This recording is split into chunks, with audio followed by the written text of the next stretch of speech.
Alors, l'onde ou la perturbation se propage, ce qui veut dire qu'il met un certain temps pour aller d'un point, par exemple S, à un point S' séparé par cette distance D. Donc ça, c'est juste un exemple. Donc, bien sûr, la perturbation commence de la source, supposons qu'elle était au début ici. Donc, elle se propage jusqu'à l'arrivée donc à ce point S'. Et donc, elle arrive à ce point-là, à T2, qui est égal à 5 millisecondes. Donc, s'il continue de se propager, donc c'est ce point qui va se mettre en mouvement, ce point-là. Donc, ce point-là, il s'appelle le front d'onde. Le front d'onde.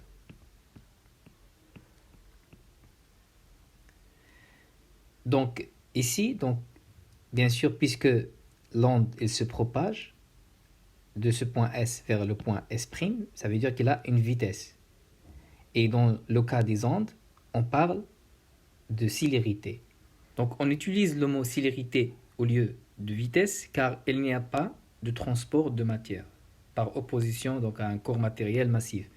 Nous avons déjà défini donc l'onde mécanique progressive. Nous avons dit que ce qui est transporté lors de cette propagation, c'est l'énergie et non pas la matière. Donc, dans ce cas, au lieu d'utiliser donc la vitesse, on utilise le mot célérité. C'est la vitesse de propagation.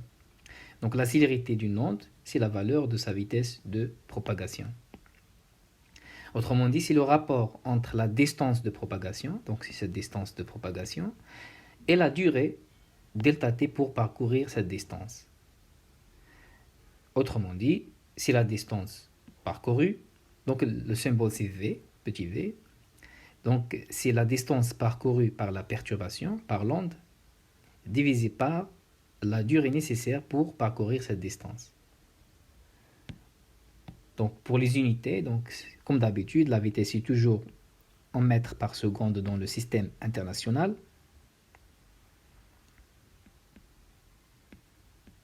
La distance, c'est en mètres. Et la durée, donc le temps, c'est en secondes. Prenons cet exemple de cette figure ici. Dans ce schéma, l'onde se propage à partir de la source S à T1 égale à 0 secondes.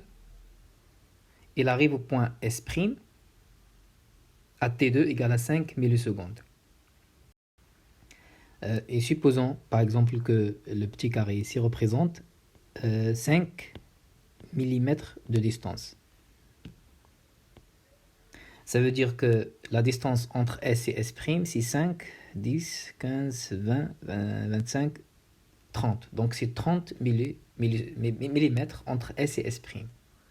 Et appliquons la formule de la célérité, V égale à D sur delta T. Donc comme j'ai dit, D c'est 30 mm. Donc pour la convertir en mètres, on doit multiplier par 10 à la puissance moins 3. Pour delta t, donc c'est T2 moins T1, c'est 5 millisecondes. Et bien sûr, il faut la convertir en secondes en multipliant par 10 à la puissance moins 3 aussi. Donc ça donne 30 sur 5 qui est 6 mètres par seconde. Donc ça, c'est juste un exemple de comment calculer la vitesse de propagation d'une onde mécanique progressive. Donc passons pour décrire une autre propriété des ondes, c'est le retard temporel, ce qu'on appelle aussi le retard de la perturbation. Donc prenons l'exemple d'une onde qui se propage avec la célérité V dans un milieu unidimensionnel, comme la propagation le long d'une corde par exemple, sans amortissement. Sans amortissement, ça veut dire tout simplement que l'amplitude de cette perturbation, elle ne change pas. Donc, elle va toujours rester donc, la même amplitude. Une perturbation créée en un point source S, elle atteint ce point M là à T, donc à l'instant T. À un instant ultérieur T', la perturbation atteint ce point-là M'. Ça veut dire que la perturbation progresse de M vers M' et que le mouvement de ce point M', il reproduit exactement le mouvement du point M. Puisque donc l'amplitude ne change pas, ça veut dire que on aura toujours la même perturbation. Et le point M' ici, il reproduit le mouvement du point M ici. Mais il reproduit donc le mouvement de M avec un décalage dans le temps. Parce que donc ici, de t vers t', donc il y a un décalage de temps. Et ce décalage de temps entre t et t', c'est ce qu'on appelle le retard temporel, ou le retard de la perturbation. Donc ce retard temporel, il est noté par cette lettre grecque tau, est exprimé par la relation que vous voyez ici, donc cette relation à retenir. Tau égale à m', c'est une distance, divisée par la vitesse, donc disons la célérité v. Donc pour bien sûr les unités, c'est comme d'habitude, v c'est en mètres par seconde dans le système international. M', c'est une distance, donc c'est en mètres, tandis que tau, c'est une durée, donc c'est en secondes. Alors donc le retard tau, c'est la durée nécessaire à l'onde progressive pour parcourir la distance d entre deux points, M et M', du milieu de propagation. Donc ici, la durée qui se passe entre t et t', c'est t' moins t. Donc ça, c'est tau. Ça, c'est le décalage entre t et t'. Bien sûr, à partir de ça, on peut dire que le temps ultérieur t' est égal à t plus ce décalage tau. Et on peut déduire à partir de cette formule la vitesse de l'onde. Bien sûr, pendant la durée tau, la perturbation a parcouru cette distance m', et donc l'onde se propage à la célérité, donc v de l'onde, la célérité, est égale à donc, cette distance m' divisée par la durée tau.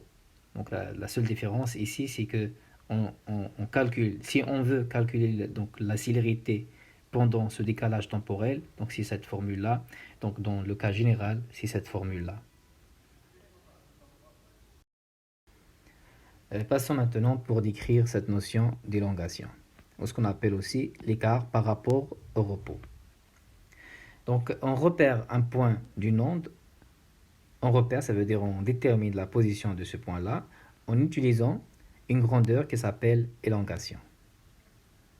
Donc dans cette figure-là que vous voyez ici, le point M, il s'élève au passage de la perturbation, au passage de l'onde.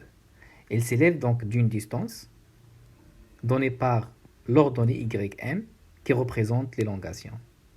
C'est-à-dire, donc c'est l'écart du point M par rapport à sa position au repos. Ça veut dire, donc, avant le passage de la perturbation, le point M était ici. Donc, au passage de la perturbation, il s'élève pour être ici. Donc, cette distance-là, parcourue par le point M, donc au passage de la perturbation, c'est ce qu'on appelle l'élongation. Bien sûr, puisque c'est une distance, l'unité, c'est le mètre. Elle est notée, donc, on la note par l'ordonnée ym. On peut écrire donc l'élongation de ce point M par rapport à l'élongation du point S, le point source, par donc cette formule-là. Donc l'élongation du point M à l'instant t, ça veut dire ici, est égale à l'élongation du point S à t moins tau. Avec tau, c'est le retard temporel que nous venons juste de voir. Donc c'est le retard entre, donc c'est le retard de l'onde entre S et M. C'est-à-dire que tau, c'est la durée que fait l'onde pour passer de S à M. Donc cette formule-là à retenir. Notez bien que l'élongation du point M à l'instant t' maintenant, qu'on note donc ici le point par M'. Donc l'élongation ici est identique à celle qu'avait le point M à l'instant t. Ça veut dire que cette distance-là, l'élongation, est égale à l'élongation ici. Et on représente ça par cette formule-là. Donc l'élongation au point M à l'instant t égale à l'élongation du point M' à l'instant t'. Et si on veut encore donc écrire ça en fonction du retard temporel, c'est-à-dire en fonction de tau, donc on peut écrire l'élongation du point M à l'instant t en fonction de taux, en remplaçant t' par, donc, en utilisant cette formule-là. Donc, l'élongation du point M à l'instant t est égale l'élongation du point M' à l'instant, donc je vais remplacer t' ici par, donc t' est égal à taux plus t. Donc, c'est taux plus t. Donc, la même chose, je peux écrire l'élongation du point M' à l'instant t' en fonction de taux, en remplaçant t ici par, donc t est égal à t' moins taux. Donc, est égal, donc y m à l'instant, donc je vais remplacer t par t' moins taux. Donc, maintenant, ça dépend de l'exercice. Si on veut écrire l'élongation du point M en fonction de l'élongation au point source, donc vous utilisez cette formule-là. Si vous voulez donc écrire donc l'élongation du point M en fonction de taux, vous utilisez cette formule-là. Et si vous voulez utiliser donc l'élongation du point M' à l'instant t' en fonction de taux, on utilise cette formule-là. Donc ça dépend des données de l'exercice et on va voir donc quelques applications de ces formules-là. Passons maintenant à la dernière partie de ce cours-là, donc les facteurs influençant la célérité de propagation. Donc pour un milieu homogène, c'est un milieu qui a la même composition et les mêmes caractéristiques en tout point. Ça veut dire qu'on ne peut pas distinguer entre les points de ce milieu-là. Donc pour un milieu homogène, la célérité d'une onde est constante, elle est aussi indépendante de la forme de la perturbation. Mais elle dépend de la nature du milieu. Ça veut dire que la nature du milieu, elle influence la vitesse de propagation, la célérité de propagation. Donc, lorsqu'on parle de la nature du milieu, on parle donc par exemple, l'élasticité, la rigidité, la densité et la température. Donc, on va prendre deux exemples. Commençons par l'influence de l'inertie d'un milieu. C'est quoi d'abord l'inertie d'un milieu? Donc, l'inertie d'un milieu, c'est sa capacité de s'opposer au mouvement. Donc, on dit aussi que l'inertie d'un milieu, c'est la résistance que ce milieu oppose lorsqu'on cherche à le mettre en mouvement. Par exemple, il est plus facile de mettre en mouvement un corps qui pèse 1 kg qu'un corps qui pèse donc 10 kg. Alors, le corps donc de 10 kg, on dit qu'il présente plus d'inertie au mouvement que le corps d'1 kg. D'accord? Donc, l'inertie d'un corps est caractérisée par sa masse. Donc, la masse est une propriété importante lorsqu'on parle de l'inertie d'un milieu. Donc, pour comprendre, on va prendre l'exemple de deux cordes de masse différentes. Donc, la première corde avec une masse est égale à 100 grammes et la deuxième corde avec une masse est égale à 500 grammes. Mais donc, les deux cordes, elles ont la même longueur. Donc, L est égale à 1 mètre. L'inertie d'une corde est représentée par sa masse linéique. Donc, ça, c'est connu. Donc, la masse linéique, c'est la masse par unité de longueur.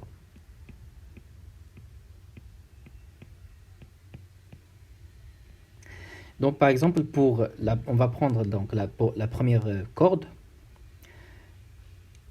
La masse linéique pour la première corde, donc la masse linéique est notée par la lettre mu, donc je vais noter mu1 pour dire donc la première corde. Mu1 c'est égal à la masse divisé par la longueur. Comme j'ai dit, donc c'est la masse par unité de longueur, la masse par unité de longueur. Donc la masse ici dans ce cas c'est 100 grammes. Donc on doit donc convertir le gramme en kilogramme en multipliant par 10 à la puissance moins 3. La longueur, donc, c'est 1 mètre. Donc ça donne finalement 0,1 kg par mètre. Pour donc la deuxième corde, mu2, donc la masse linéique, donc c'est la masse divisée par... Donc je vais noter ici M1 et c'est M2 pour dire qu'ils sont différentes. Donc M1 et M2. Donc divisé par L. Donc L est la même pour les deux cordes. Donc M2 c'est 500 grammes. Donc c'est 500 fois 10 à la puissance moins 3 pour la convertir en kilogrammes divisé par 1. Donc ça donne 0,5 kg par mètre. Donc ici, puisque mu2, la masse linéique pour la deuxième corde qui a une masse très importante, la deuxième corde, elle va présenter donc une résistance aux propagations de l'onde plus que l'onde dans le cas de la première corde. Donc je vais écrire ça.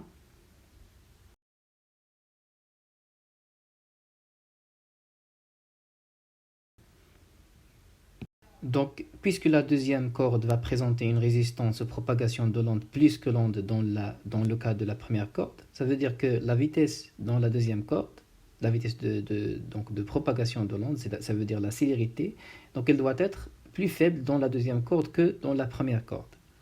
Donc c'est ce que j'ai écrit ici pour la célérité. Elle est plus faible pour la masse linéique la plus grande.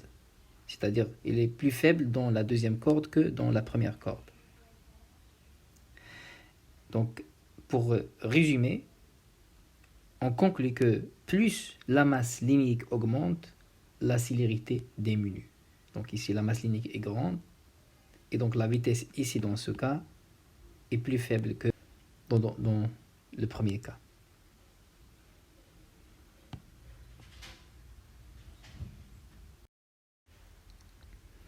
Passons à une autre caractéristique des milieux qui peut influencer la célérité. Donc, c'est la rigidité.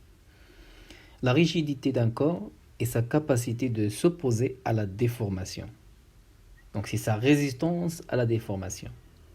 Et un milieu est dit rigide, ça veut dire qu'il est difficile à déformer. Donc, plus qu'un milieu est rigide, plus la célérité est grande.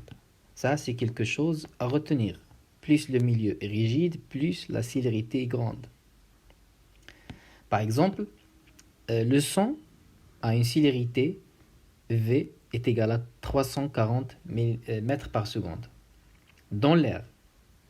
Tandis que dans... ça doit être l'eau. Tandis que dans l'eau, la célérité du son est V, donc est égale à 1500 mètres par seconde. Ceci donc est dû au fait que les particules dans l'eau sont plus rapprochées. Donc l'eau c'est un liquide, donc les particules sont plus rapprochées que dans les gaz. Donc l'onde sonore se déplace de proche en proche dans l'eau. Et on sait que dans le cas des solides, les particules sont même plus rapprochées que dans les liquides. Donc ça, c'est une propriété qu'on peut lier à la densité.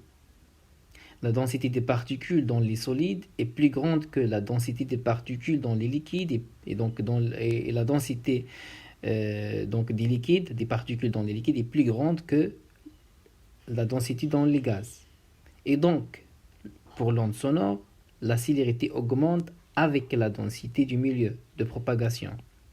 Donc la vitesse dans les solides, la célérité dans les solides est plus grande que la célérité dans les liquides, qui est plus grande de la célérité dans les gaz. Donc la densité, c'est une autre propriété qui peut influencer la célérité de l'onde. Donc voici un tableau qui résume la célérité du son dans l'air, dans l'eau et dans l'acier. Donc l'acier c'est un solide, l'eau c'est un liquide, l'air c'est un gaz. Et donc vous voyez que la célérité du son est plus grande dans les solides, qui est plus grande que celle dans les liquides, et donc est plus grande bien sûr que celle dans l'air, dans les gaz. Donc finissons par quelques remarques. Dans un gaz, plus les particules du milieu sont légères, plus la célérité est grande. Donc les particules dans par exemple dans le gaz de hélium, elles sont plus légères que les particules dans l'air. Donc l'air est un peu complexe par rapport à l'hélium. Et donc la vitesse du son dans le hélium est plus grande que la vitesse du son dans l'air. Également pour les gaz, la célérité du son augmente avec la température du milieu. Donc la température, c'est une autre propriété du milieu qui peut affecter donc, la célérité. Donc plus la température du milieu augmente, plus la célérité augmente. Donc ça, c'est aussi donc quelque chose à retenir. Et finalement, donc la célérité d'une onde sur la surface de l'eau est donnée par cette formule. Donc V égale à racine de G fois H, avec G représente l'intensité de pesanteur et H donc c'est la profondeur de l'eau. Donc on va voir quelques applications de ces propriétés qui influencent la célérité dans les exercices. Donc je vais m'arrêter ici. Si vous avez des questions, vous pouvez toujours utiliser la section des commentaires. Salam alaikum wa rahmatullah.